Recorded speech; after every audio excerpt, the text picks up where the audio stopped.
In this class, we are going to discuss about the equity and preference shares valuation. To know about learning objectives, this particular lecture objectives, to know about the basics of share valuation, to understand the equity shares and preference shares valuation, and the lecture outcome is to aware about the basic valuation concepts, and also you will be able to value equity and preference shares of any stocks of your preference. And in finance, valuation is a process of determining the fair market value of an asset. So, equity valuation therefore refers to the process of determining the fair market value of equity securities. So, investors take decisions based on these valuations. Let's imagine that when you are going to a market and thinking about a product whether to purchase or not. And the market price is very well known to you because it is displayed on the product itself. But it is your decision whether that particular price is reasonable to that product or not. So, for that you will assess whether the product is really worth that price or not in terms of your own opinion or calculations, and finally state that yes, the product price is worth this much. So, the market price is relevant to that, then you go for purchase, otherwise you will skip. The same way, even in the case of shares or bonds, whatever the assets that you purchase in the market, also must be ensured its intrinsic value. Then only we will understand whether to purchase the asset or not to purchase the asset. So, the valuation is that related. So, it is very important in finance because it is in the process of determining the fair market value of the asset, because there are a lot of factors which influence the asset valuation. So, we need to factor in all these mostly, and finally we need to value out what is the real value or intrinsic value of the asset, and this makes your decision of purchasing the share or any kind of other asset is easy for you. Now, what is the importance of this equity valuation? Why it is important? So, equity valuation is therefore is the backbone of the modern financial system due to the change in information that the market receives on real time basis. So, market is a place where information flow comes from various sources, and also the repetition of this information and also the various sources of information related to a particular entity comes from. So, you need to evaluate this information, and sometimes fake news also may come into. So, you need to judge whether it is a right thing or wrong thing, and based on that only you need to take the certain things about or have an opinion about certain things. So, this is why very important the equity valuation is, and it enables the companies with sound business models to command a premium in the market, because equity valuation itself enable the companies sound business value, because whenever you want to buy a share, then valuation will help you, guide you in a way whether to purchase it or not, and it ensures that the companies whose fundamentals are weak witness a drop in their valuation. So, certainly when you ensure the value of a particular thing is very less, then so you will give a less preference, or like you give less demand for that particular asset, and finally there is a drop in the value of the asset in the market in the coming future. And the art and science of equity valuation therefore enables the modern economic system to efficiently allocate scarce capital resources amongst various market participants. Let's say for example you are running a particular company, and you are having some surplus funds. Despite of running your business, you have some surplus funds, and you are supposed to get some return on that particular surplus fund, because if you keep it in the bank deposit gives you very less interest amount, like 4%, 5% interest rate will be given on a year, so which is very less. So in such a scenario, you may think to invest the surplus funds in a particular asset, which gives you much more value than settling down with the bank interest rate. So, where it is very important for you and to understand how much amount of funds that you require in the future, and based on that you need to allocate the assets into various asset classes, and finally you will expect the safe returns in the future. So once the commitment is clear, or like your need is fulfilled, then whenever you require your money back, then you must be able to sell off the assets, and finally you will have to get your money back. So that's very important, like asset allocation. So you can do efficiently the asset allocation based on the equity valuation. On a micro level, equity valuation is beneficial for the entire stock market ecosystem. So there is a certain ecosystem developed by the stock market for buyers, sellers, and intermediaries and dependents. So for all of them, the ecosystem is developed by the stock exchanges. And in the micro level, what is the back support for all this ecosystem is the equity valuation, because the right valuation always helps the buyer and protects the buyer interests, and finally it helps the entire system at the whole as a whole. So that's why in the micro level, every valuation, equity valuation is beneficial for the entire stock market ecosystem, and also investors stand to gain a lot of money if they are able to correctly identify the difference between the market value and the intrinsic value. So if they correctly assume, collect or calculate the what is the exact intrinsic value of the share, and based on that, definitely we can easily understand whether to buy a particular share or sell the share, and based on that we will take a decision, and finally we will, at the end of the day, we will be able to gain some profit in the stock market investment. That's why for all this equity valuation is very important. So the fundamentals to be studied, and after that now we need to think about the different companies and their share valuations. There are different models also are available for valuing the equities. So based on that we will value it, but finally equity valuation is very important for these reasons. There is a basic terminology associated with this topic. First thing is a market value. What is the market value? So market value simply means the value of the company or an asset as denoted by its ongoing market price. So market value is simply it means that the value of a company or an asset as denoted by the ongoing price. So market forces like demand and supply agrees the asset price at one point. That price is known as market price. Sometimes market may agree with the higher price.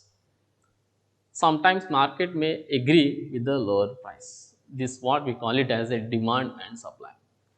So when demand is more, so market forces like agree with the higher price for the asset.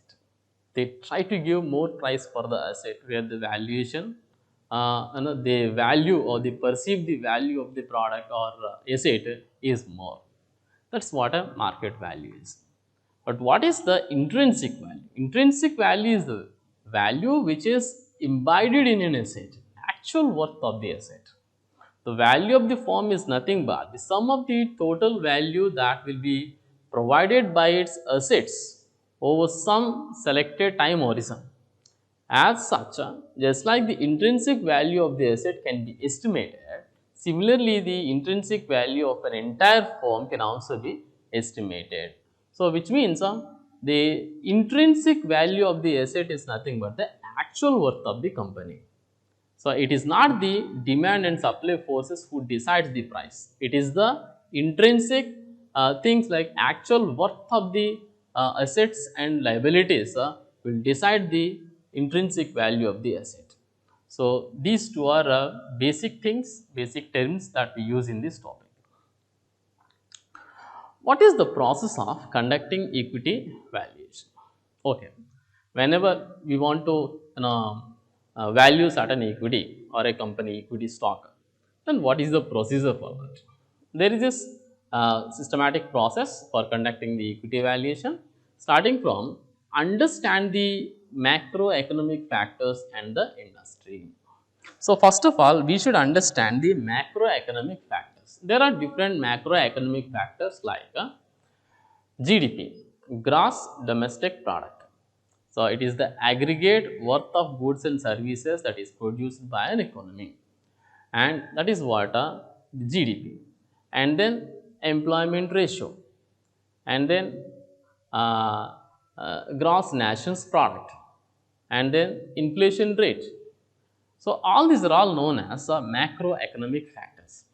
So, we need to study all these macroeconomic factors and have an understanding about these factors related to a particular economy where you want to study the equity share. And then in the next step, you need to also subsequently study the industry of that particular equity share. Industry is nothing but the company, what business that it is doing, whether it is doing cement business or it is doing FMCG or oil and gas or any software company. So, these are all the way, these are known as sectors, so or industry. So, you need to understand the industry, whether the industry growth rate is good or not that so expected as such. So, these are all the ways we need to understand the industry also, and then make a reasonable forecast of a company's performance.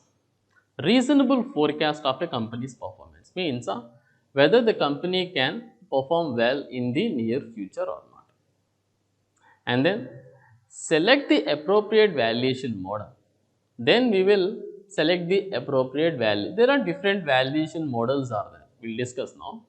So, among these different valuation models, we will select one particular model for valuing the assets of the company, and then arrive at a valuation figure based on the forecast estimations, and then take a decision or action based on the arrived valuation and the market price, whether to go for buying the share or not. But before that, there are certain assumptions must be used in value equity valuation. So, because the valuation is about making in looking into the future. So, also considering the future performance of the company. So, here assumptions for this particular equity valuation is going concern assumption. So, company must be assumed that it will go year on year, and then reinvestment assumptions. So, valuation always thinks that whatever worth of the company that is there, whatever the profits that the company generates must be assumed that it is reinvested in the business. So, because it is equity valuation.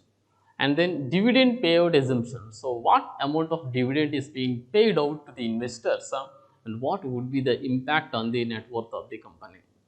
Then macroeconomic assumptions, as just now we discussed, what would be the current expectation for the coming future of the GDP and the coming future in terms of inflation rate, employment rate. So, all these are all the macroeconomic assumptions, and then industry assumptions. So, basically whether it is a industry is going to be expected to perform well or not in the future, all the industry expectations or assumptions. Now, let us see what are the equity valuation models are there.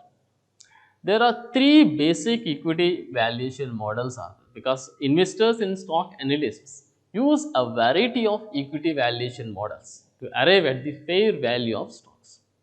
Because every time the decision in equity market is very important, because when you take a decision wrongly within a very limited period of time, you are going to incur a loss if you make a mistake in selecting the stock or in valuing the assets. That is why valuing the assets is very important. So, in the equity valuation, there are certain models are available. Being an investor, you can make use of these models and finally value the assets.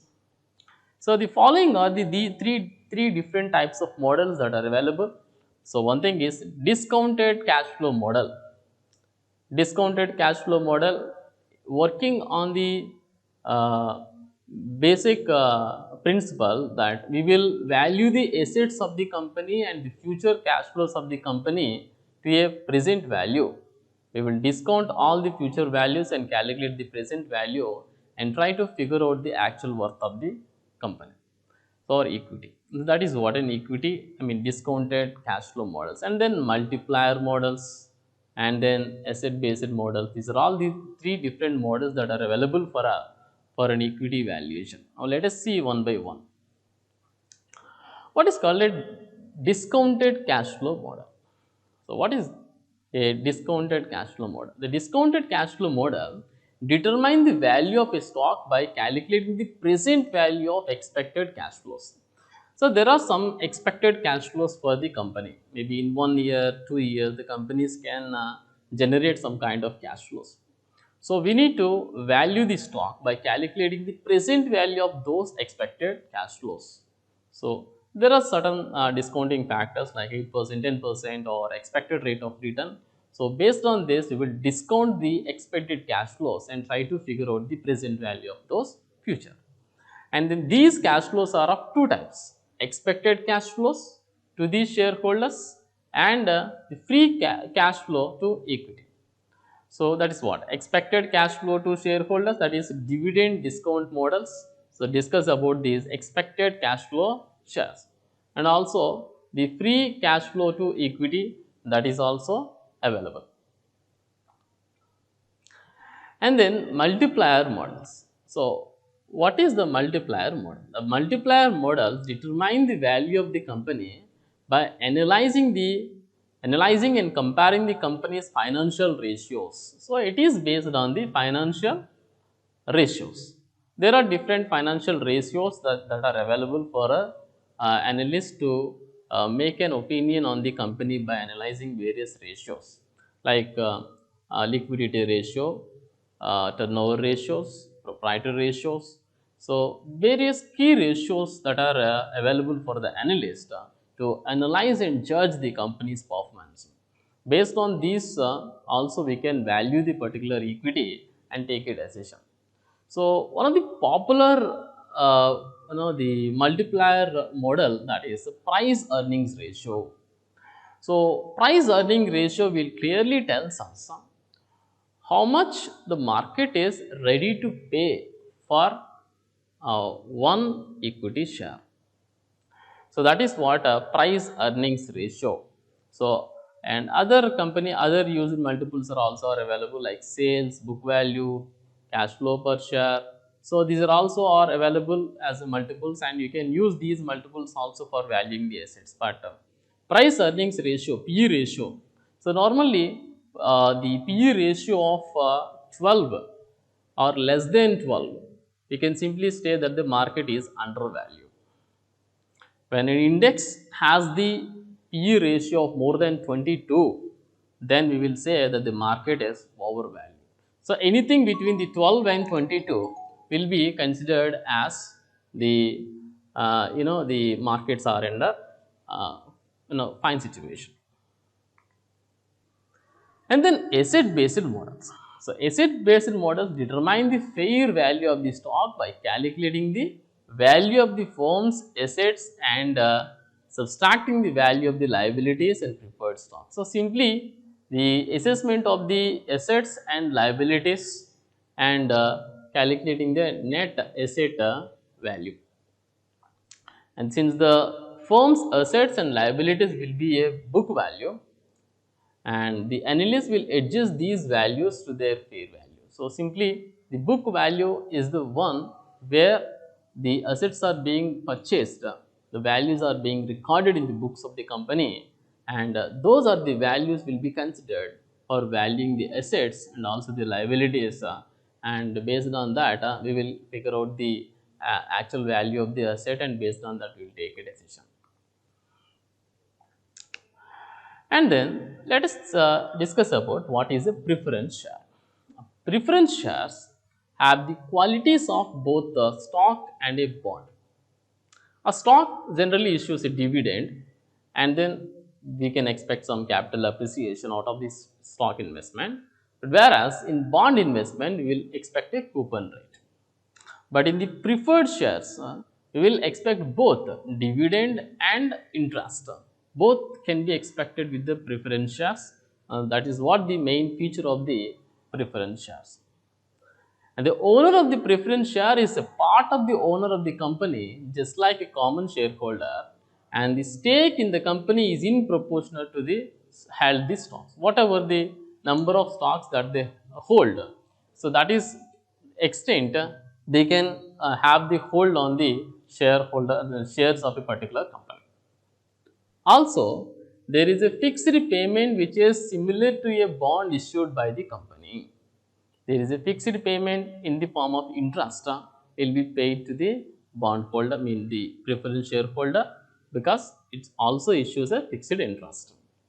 But the fixed payment is in the form of dividend and will be on the basis of valuation method for a preference share. So, for a preference share, the fixed payment is in the form of fixed preference dividend, and these payments could come quarterly, monthly or yearly depending upon the policy stated by the company while issuing the preference share. So, these are all being finalized, and accordingly the preference shareholders will get the fixed payments. And how to value the preference shares? So, preferred stocks have a fixed dividend, which means we can calculate the value of these dividends by discounting each of these payments of the future payments of these dividends to the present day. And this fixed dividend is not guaranteed in common shares. So, actually in common shares this dividend is not guaranteed, but for the preference shareholders the dividend is guaranteed. And if you take these payments and calculate the sum of the present values into perpetuity, then you will find out the value of the stock. That is what the preference shares valuation. So, this is what the formula to calculate the value of the preference share. So, where you can see the D1, D2, D3 or DNs, these are all the preference share dividends. When you calculate the present value of these preference share dividends, as stated in the formula, V equals to D1 by 1 plus R plus D2 by 1 plus R to the power of 2 plus D3 by 1 plus R to the power of 3 plus and so on plus Dn by 1 plus R to the power of n. Using this formula, we are discounting all these future dividends and calculating the value of the preference share. So, this is the way we can calculate the value of the preference share. So, now let us discuss about the conclusion. Equity and preference shares are the most important investment alternatives, and their valuation is also very important, because the investment into equity share and preference share is just because of the ability to calculate its intrinsic value. So, based on the valuation, we compare the market value with the calculated value, then take a decision whether to buy this stock or sell this stock. So, now let us see a small quiz on this topic. So, DAS is known as the unit ownership in a company. What is called as unit ownership in the company? Equity. And minimum investment in preference share, whenever you want to invest your money in preference share, the minimum investment itself 10 lakhs. Equity valuation helps in right tax calculations, because exactly the equity valuation will help you in assessing the tax rightly, and for that you will correctly pay the tax and you won't get any problems from income tax department in the future. Both equity and preference shares are paid dividends. Do you agree or not? Yes, the statement is true. Equity and both preference shares also are paid dividend, but the equity shareholders dividend is not compulsory, but whereas preference shareholders must be paid the dividend compulsorily based on the terms and agreements that is already been discussed and finalized. So, that is for the topic.